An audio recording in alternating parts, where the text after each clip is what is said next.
Story 1. I've been farming this land for almost 20 years now. It's been in my family for 3 generations, and we've always grown corn. It's what we do. It's how I make my living. My farm sits on about 40 acres of good soil, just outside of town.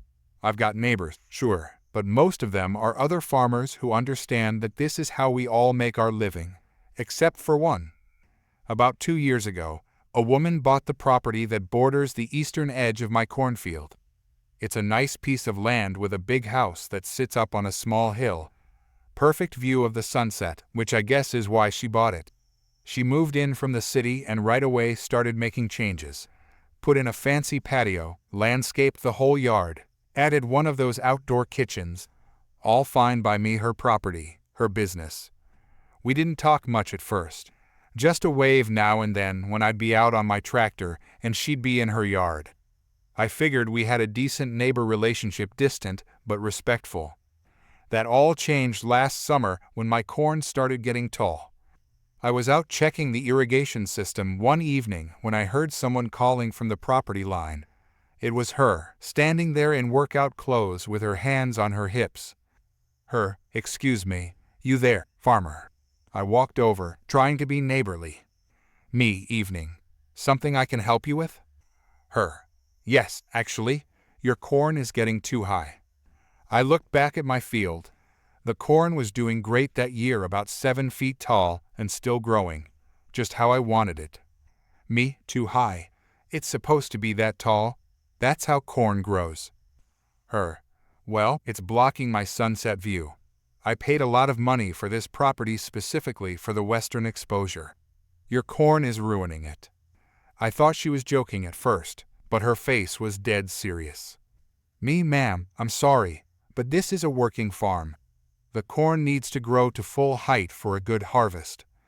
Her, "Can't you plant something shorter? Or maybe just the short corn in this section by my property?"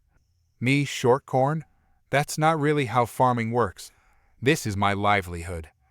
Her, "Well, my property value is my livelihood, and your ridiculous corn is affecting it. I have friends coming over for sunset cocktail parties, and now all they'll see is your wall of crops." I tried to be patient, explained how crop rotation works, how corn is my main cash crop, and how you can't just grow short corn because you want to. She wasn't having any of it. Her, "I'll be speaking to the homeowners association about this." Me, "Ma'am, we don't have a homeowners association out here. This is agricultural land." That seemed to really set her off. She stormed away, and I figured that was the end of it. I was wrong. A week later, I got a letter in the mail. Not just any letter, a formal demand letter from her lawyer. It said I was creating a visual nuisance by deliberately growing excessively tall crops that were depreciating neighboring property values. The letter demanded that I cut down the corn in the eastern 20 acres of my field to no higher than 4 feet tall. I actually laughed out loud when I read it. Then I called my cousin, who happens to be a lawyer. My cousin, "She can't be serious. There's no such thing as a visual nuisance for naturally growing crops on agricultural land.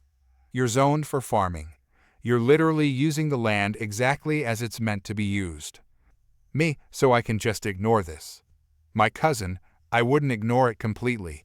Let me draft a response letter to make sure they know you're taking it seriously, but that their claim has no legal merit." We sent the letter, and I thought that would be the end of it. It wasn't. A few days later, I was awakened at 5 a.m. by the sound of voices in my field. I grabbed a flashlight and my phone and went out to investigate. What I found made my blood boil. She was out there with 2 men with chainsaws, cutting down my corn.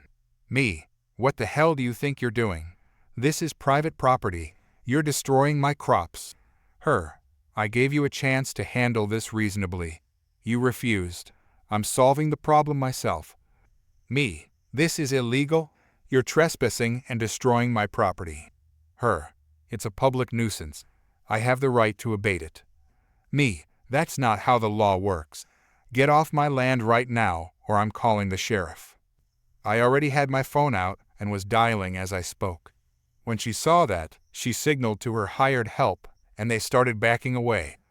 But the damage was already done. They'd cut down about a quarter acre of my crop. The sheriff arrived about 20 minutes later. I showed him the damage, and he took my statement. When we went to her house, she had the nerve to act like she'd done nothing wrong. Officer, this man is harassing me. His corn is too high and blocking my view. I've sent formal notice for him to fix the problem. Sheriff, ma'am, did you go onto his property and cut down his crops? I was abating a nuisance. I have that right. Sheriff, no ma'am, you don't. What you have is a trespassing charge and destruction of property. Agricultural crops are protected under state law. She looked genuinely shocked, like the law shouldn't apply to her because she had a nice house and wanted to see the sunset.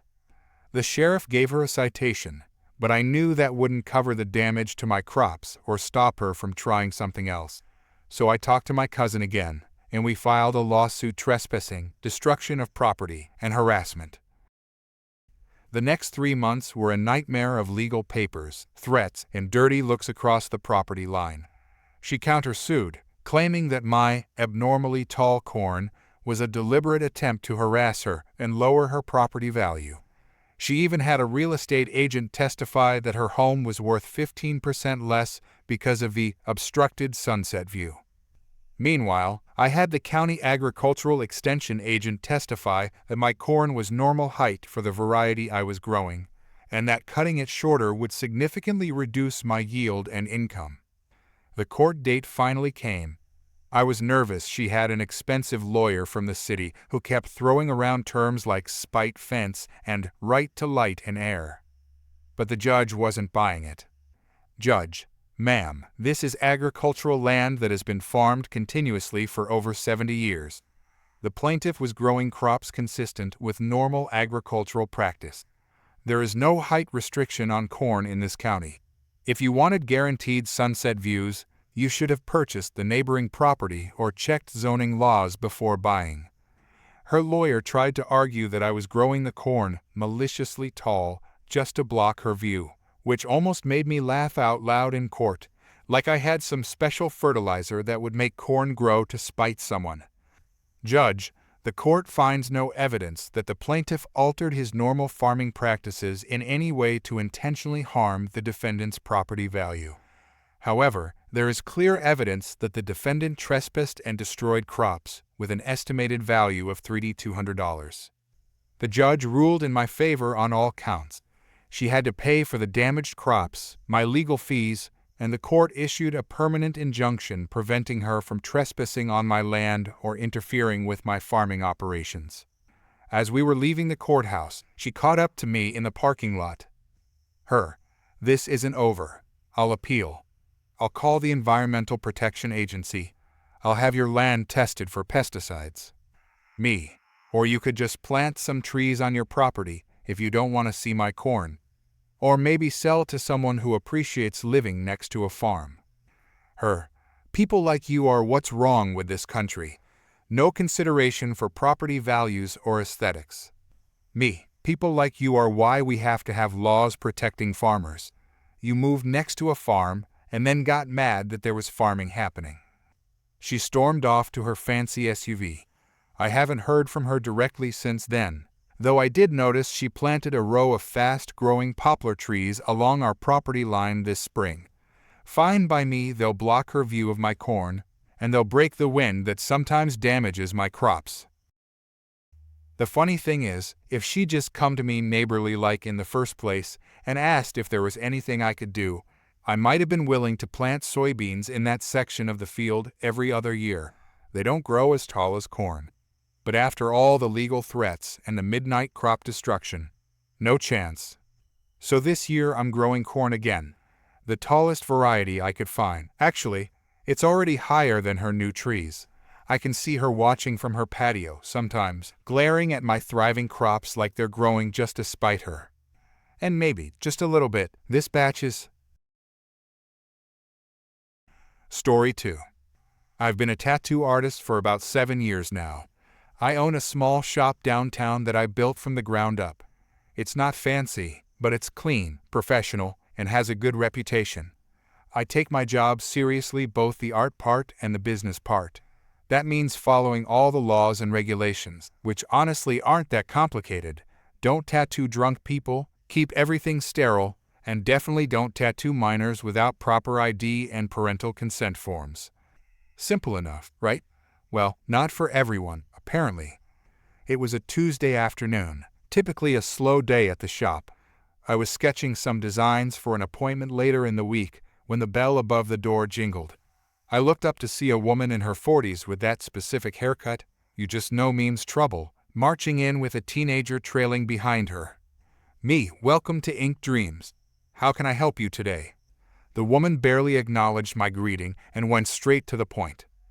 Woman, my son wants a tattoo. We want to get it done today. I nodded and turned to the kid, who looked like he was maybe 16 or 17. He seemed uncomfortable, fidgeting with his phone and not making eye contact. Me, cool. What kind of design were you thinking about? The boy opened his mouth to answer, but his mother cut him off. Woman, he wants a cross on his shoulder. Simple, nothing fancy. How much will it cost? I explained our pricing structure, mentioning that it would depend on the exact size and detail, but could give them a ballpark figure after seeing the specific design they wanted. Me, before we get too far into this, I'll need to see some ID from both of you. Since he's under 18, I'll need your ID showing you're his parent or legal guardian, his ID, and we'll need to fill out some consent paperwork. This is when her whole demeanor changed. Her eyes narrowed, and she crossed her arms. Woman, ID. He doesn't have ID yet. He's only 16. But I'm his mother, and I'm giving permission. That should be enough. I tried to keep my tone friendly but firm. Me, I understand, but state law requires that I have proper documentation. For minors, we need a birth certificate or passport, your ID proving you're the parent, and the consent forms. It's just a legal requirement. Woman, that's ridiculous. I'm standing right here telling you it's fine. Me, I'm sorry, but those are the laws I have to follow to keep my license. I'd be happy to tattoo him once you bring in the proper documentation. She huffed and puffed, looking around my shop as if searching for something to complain about. Woman, my friend's son got tattooed at another place, and they didn't ask for all this. This is just you being difficult. I doubted that story very much. Any legitimate shop would follow the same rules. Me, if that happened, then that shop was breaking the law. I can't speak for other businesses, but here, we follow the regulations. The boy was looking increasingly embarrassed, staring at the floor. Woman, so what you're saying is you refuse to provide service to us. Is that it? I could tell where this was headed.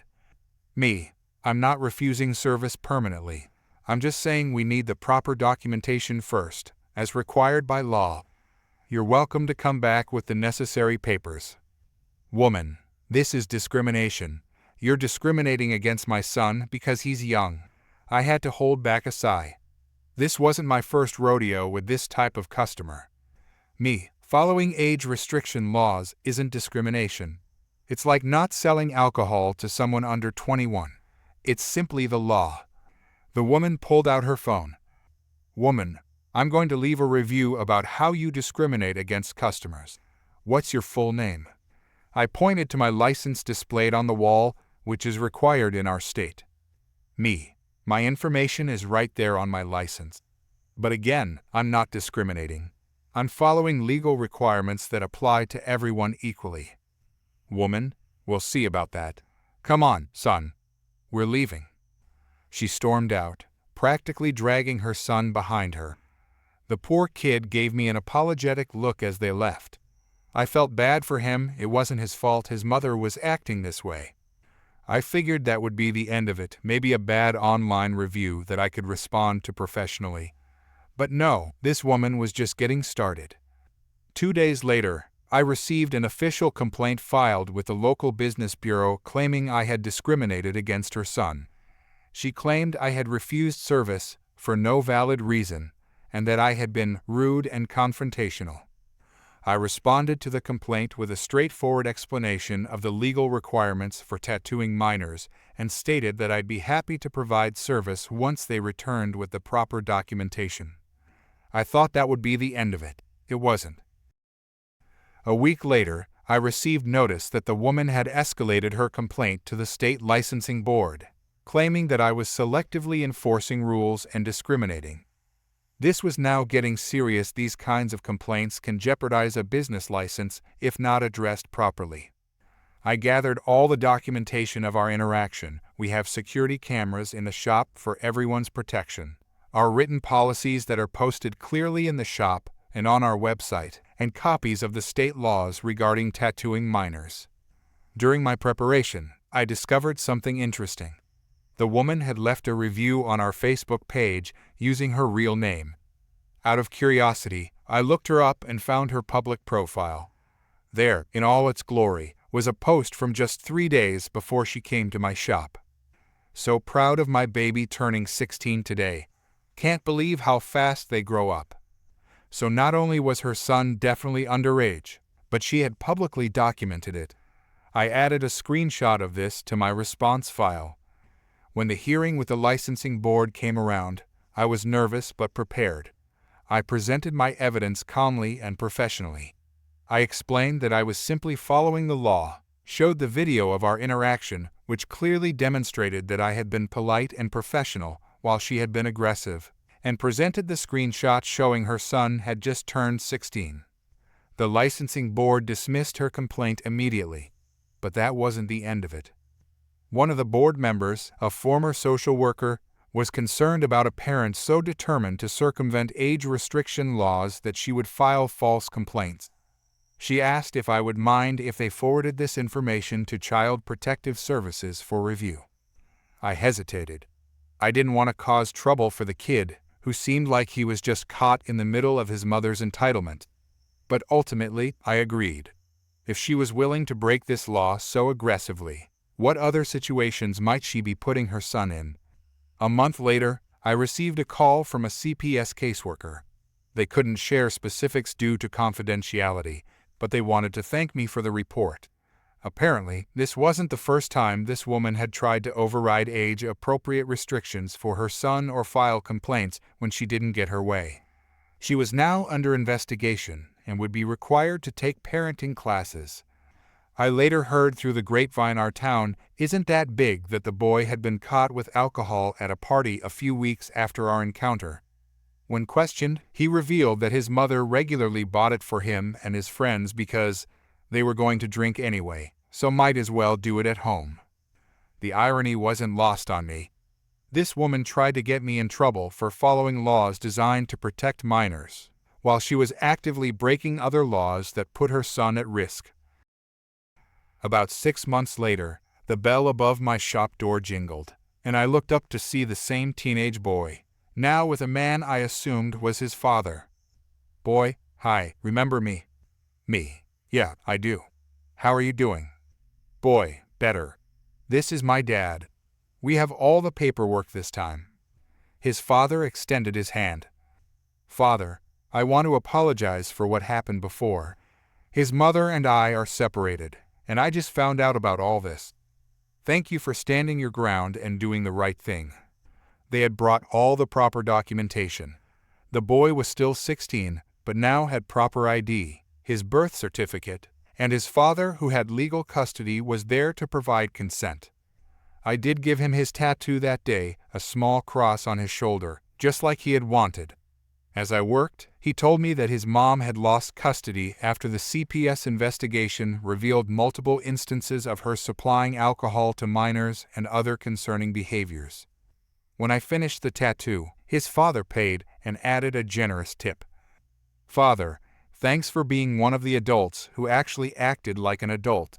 It made a difference." Sometimes, standing firm against entitled people isn't just about protecting yourself or your business. Sometimes it has further-reaching consequences than you could imagine. Story 3. I've been delivering furniture for about 3 years now, and I've seen all types of customers. Some are super nice and offer you water or snacks, while others barely acknowledge your existence.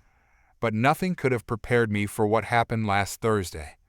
I was on my last delivery of the day, a bunch of IKEA furniture for a house in one of those fancy suburban neighborhoods where all the houses look exactly the same. I was already tired from carrying heavy boxes up 3 flights of stairs for my previous delivery, but at least this house had a garage that connected directly to the house, which would make unloading easier. I pulled up to the address around 4:30 p.m. The customer, a woman probably in her 40s with that classic, "I want to speak to your manager" haircut, was waiting by the garage with her arms crossed. As soon as I parked, she marched over to my truck. "Woman, finally, you were supposed to be here at 4. I checked my delivery schedule. The time slot was clearly 4:30 to 5:30 p.m. Me, actually, ma'am, your delivery window is from 4:30 to 5:30, so I'm right on time." She rolled her eyes and huffed dramatically. "Woman, whatever. Just get everything inside quickly. I have a dinner party tonight, and I need all this set up before my guests arrive." I started unloading the boxes from my truck: 2 bookshelves, a coffee table, and a TV stand. As I was bringing the first bookshelf box into her garage, she stood there watching me with this impatient look on her face. "Woman, so, how long will it take you to put everything together?" I paused, confused by her question. Me, "I'm sorry, ma'am, but I'm just the delivery guy. I only deliver the items. Assembly isn't included in the delivery service." Her face instantly changed. Her fake smile disappeared, and her eyes narrowed. "Woman, what do you mean you don't assemble it? That's ridiculous. When you order delivery, it means full service." Me, "No, ma'am. The delivery service only includes bringing the items to your home. If you wanted assembly, you needed to select that option when you placed your order. There would have been an additional fee." "Woman, don't tell me what I should have done. I paid for delivery, and delivery means you bring it and set it up. That's common sense."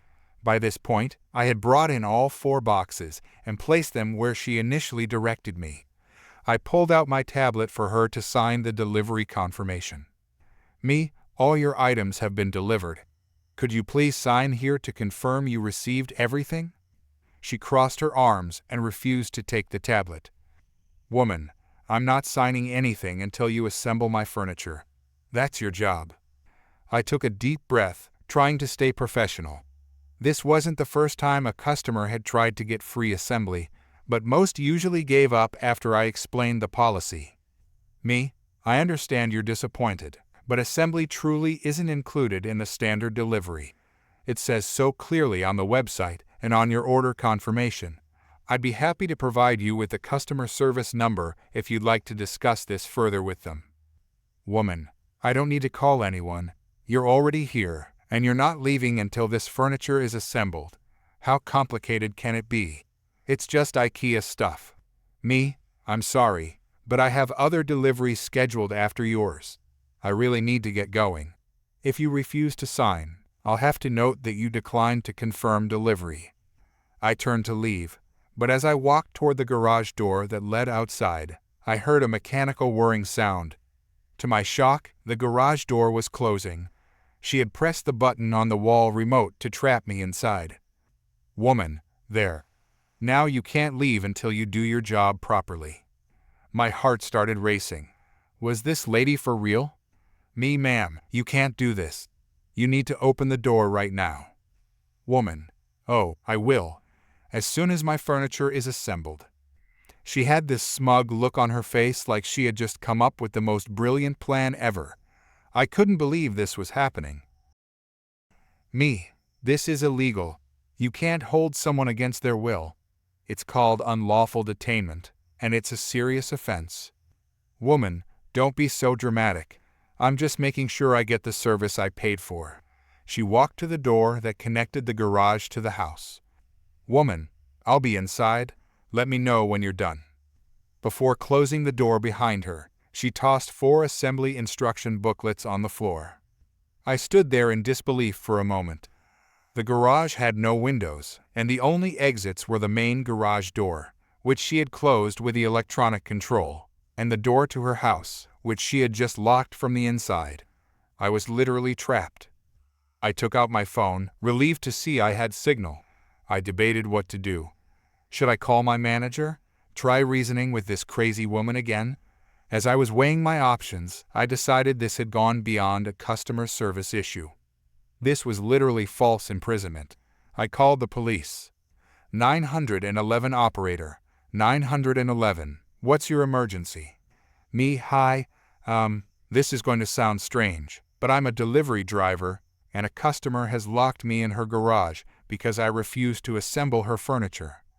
The operator asked for more details, and I explained everything that had happened. They assured me they would send officers right away. While waiting, I texted my manager to let him know what was going on and that I'd be delayed for my next delivery. About 15 minutes later, I heard sirens outside. Shortly after, there was loud knocking on the garage door. "Police officer, police, open up." I heard the house door open, and the woman came back into the garage, looking confused and irritated. "Woman, what is all this noise about?" "Me. I called the police because you've trapped me in here." Her face turned pale, but she quickly composed herself and put on an innocent act. "Woman, that's ridiculous. We were just having a disagreement about his job responsibilities. I was about to let him out." She pressed the button to open the garage door. As it raised, 2 police officers came into view. One was a tall man with a stern expression, and the other was a younger female officer. "Male officer, what's going on here?" Before I could answer, the woman jumped in. "Woman, there's been a misunderstanding, officers. This young man was supposed to assemble the furniture he delivered, but he's refusing to do it. I was just trying to talk to him about it." I showed the officers my delivery confirmation form on my tablet. "Me, I'm only contracted to deliver the items, not assemble them. When I tried to leave after completing my job, she pressed the garage door button and trapped me in here, saying she wouldn't let me out until I assembled everything." Female officer: "Ma'am, is this true? Did you prevent him from leaving?" Woman: "I just needed a minute to sort things out. He was being unreasonable." Male officer: "So you did close the door to stop him from leaving?" Woman: "Well, yes, but—" Male officer: "Ma'am, that constitutes unlawful detainment. You can't hold someone against their will, regardless of any dispute over services." The woman's face turned red with anger. Woman: "This is absurd. I'm a paying customer.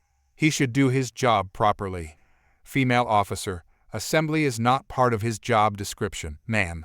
And even if it was, you can't legally detain someone for not performing a service to your satisfaction." The male officer asked me if I wanted to press charges. I thought about it for a moment. Part of me just wanted to leave and forget the whole thing. But then I thought about how she might do this to some other delivery person who might not know to call the police. Me: "Yes, I would like to press charges." The woman's jaw dropped. Woman: "You can't be serious. Over something so small." Male officer: "Ma'am, please turn around and put your hands behind your back." Woman: "What? You're arresting me? For this?" Male officer: "Yes, for unlawful detainment." As the officer handcuffed her, she started yelling. Woman: "Do you know who my husband is? He's a lawyer. You'll all regret this. I'll sue your company. I'll sue the police department." They read her rights as they escorted her to the police car. The female officer stayed behind to take my statement. I explained everything that had happened in detail. Female officer: "You did the right thing by calling us. This kind of behavior is never acceptable." After giving my statement, I was free to go. I called my manager again to update him on the situation, and he was completely supportive. He even said the company would back me up if the case went to court. As I drove to my next delivery, I couldn't help but laugh at the absurdity of it all. Imagine thinking that delivery means someone will not only bring your furniture, but also spend hours assembling it all for free, and then trapping them when they refuse. The woman was charged with unlawful detainment. I had to appear in court a month later, where she ended up pleading guilty in exchange for a reduced sentence, community service, and a fine. Her husband, who actually was a lawyer, looked completely mortified during the whole proceeding. Word got around our delivery team pretty quickly, and my coworkers started calling me the hostage for weeks afterward. We even had a company meeting where they specifically reminded everyone about what services are and aren't included in delivery, just to make sure there was no confusion. The company also changed its policy after this incident. Now, all delivery confirmations have a big bold statement at the top. Delivery does not include assembly unless specifically purchased. I like to think I had something to do with that. Some days I wonder if she ever got those bookshelves put together. Story 4. I never thought I'd be on the local news, but life has a funny way of surprising you. It all started last Saturday at our town's annual Spring Festival Parade. I volunteer with the Community Youth Center, and this year we had worked for weeks building an awesome float for the kids. The float was pretty simple, but the kids were proud of it. We had decorated it to look like a giant garden with paper flowers, butterflies, and a rainbow arch. 20 of our center's kids, aged 7 to 12, were going to ride on it, waving to the crowd and throwing candy. I was assigned as one of the supervisors to ride along and make sure everyone stayed safe. We were all set up in the staging area, doing final adjustments and getting the kids in position.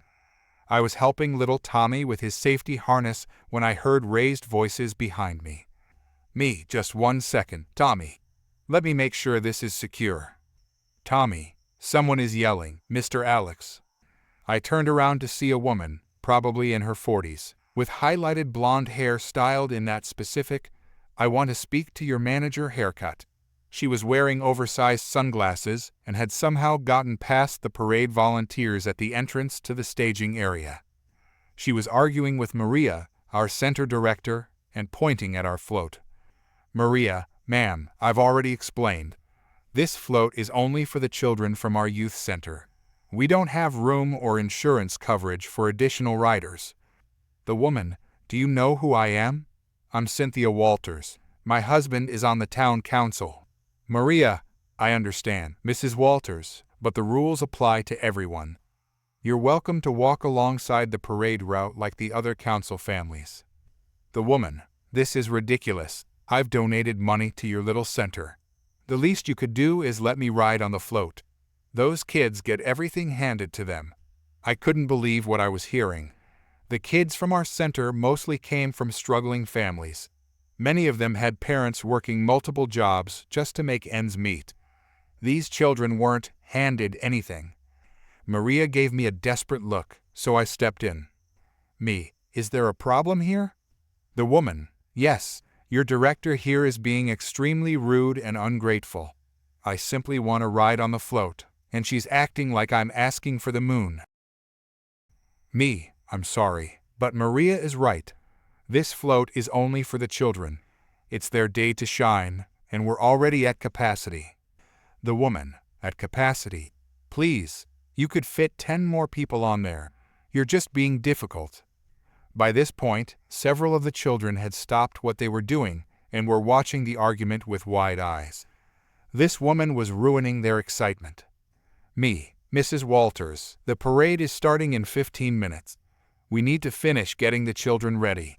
I'm going to have to ask you to leave the staging area. The woman, fine, I'll speak to my husband about your funding next year. She stomped off, and we all breathed a sigh of relief. Maria thanked me, and we went back to preparing the kids. Soon, the parade was starting, and we forgot all about the entitled woman. Our float was positioned about halfway through the parade, right after the high school marching band and before the fire trucks. As we started moving along Main Street, the kids were having a blast, waving to their families and friends. The weather was perfect sunny, but not too hot. We were about 10 minutes into the route when I noticed a commotion at the side of our float. To my shock, the same woman from earlier was trying to climb aboard while we were moving. Me, Mrs. Walters, stop. You can't get on while we're moving. The woman, watch me. She grabbed the side railing and hoisted herself up with surprising strength. Some parents in the crowd were pointing and murmuring. The kids on that side of the float moved away, looking scared. "Me, you need to get down right now. This is dangerous." The woman, "I deserve this more than them. My tax dollars probably paid for this float anyway." She pushed past two of our youngest kids, making one of them cry, as she tried to position herself in the center of the float to be more visible to the crowd. I was moving toward her, trying to figure out how to handle this without causing a scene, when fate intervened. Our float hit a pothole, a big one that we hadn't noticed. The entire float lurched violently. Most of the kids were fine because they were sitting down and holding on to the safety rails we had installed. But Mrs. Walters was standing up, posing and waving like she was the Queen of England. The sudden jolt sent her stumbling sideways. She windmilled her arms dramatically, trying to regain her balance, but it was too late. With a shriek that could have shattered glass, she tumbled over the side of the float. Thankfully, she fell into a pile of hay bales that lined part of the parade route, so she wasn't hurt. But her dignity, that was completely destroyed. The crowd gasped, then went silent for a beat before erupting in laughter. Mrs. Walters emerged from the hay like an angry chicken, straw sticking out of her now messy hair and clinging to her expensive-looking outfit. "Me, are you okay?" "The woman, you did that on purpose. You hit that pothole intentionally." By this point, parade officials had rushed over. One of them was Sarah Jenkins, a reporter for our local news station who was covering the parade. "Sarah, ma'am, are you all right? What happened?" Before I could explain, Mrs. Walters launched into a tirade. "The woman, these people pushed me off their float. I was just trying to participate in the community event, and they assaulted me. One of the kids on our float, 10-year-old Zoe, wasn't having it." "Zoe, that's not true. She climbed on without permission and pushed me and Kevin out of the way." Several spectators who had witnessed the whole thing stepped forward. Spectator 1, "The lady's lying. She forced her way onto the children's float." Spectator 2, "I got the whole thing on video. She was yelling that she deserved to be on there more than the kids." Mrs. Walters' face turned a shade of red I didn't think was humanly possible. She sputtered, unable to form a coherent response when confronted with witnesses. Sarah, the reporter, had her cameraman with her, and I realized with horror that he had been filming the entire incident. Mrs. Walters seemed to realize this at the same time I did because she suddenly grabbed her purse and stormed off through the crowd, hay still clinging to her clothes and hair. The parade continued, and the kids quickly bounced back, excited to have been part of such drama. I thought that would be the end of it, but I was wrong. That evening, the local news ran the story. They had footage of Mrs. Walters climbing onto our float, pushing past the children, and her spectacular fall into the hay bales. They even had her on camera claiming we had assaulted her, followed by the witness statements and video contradicting her. The news anchor had a field day with it. News anchor, and in today's Entitled People segment, a local woman decided she deserved a spot on the youth center's parade float more than the children it was designed for. As you can see from this footage, Karma had other plans when she took an unexpected dive into some conveniently placed hay bales. The story went mini-viral in our community. Memes of "Hey Lady" started appearing on local social media pages. Someone even made t-shirts with her silhouette falling into the hay with the caption, "I deserve this more than those kids." Mrs. Walters hasn't shown her face at any community events since then. I heard through the grapevine that her husband was furious about the embarrassment she caused their family, especially since he was up for re-election to the town council. As for our youth center, donations actually increased after the incident. People were impressed by how we handled the situation and protected the kids' parade experience. We're already planning an even better float for next year with extra safety rails, just in case. And you know what? We did hit that pothole accidentally, but sometimes accidents turn out to be exactly what's needed. I've never believed in karma more than I did that day, watching an entitled woman learn a very public lesson about respecting children's events. I just hope she got all the hay out of her hair.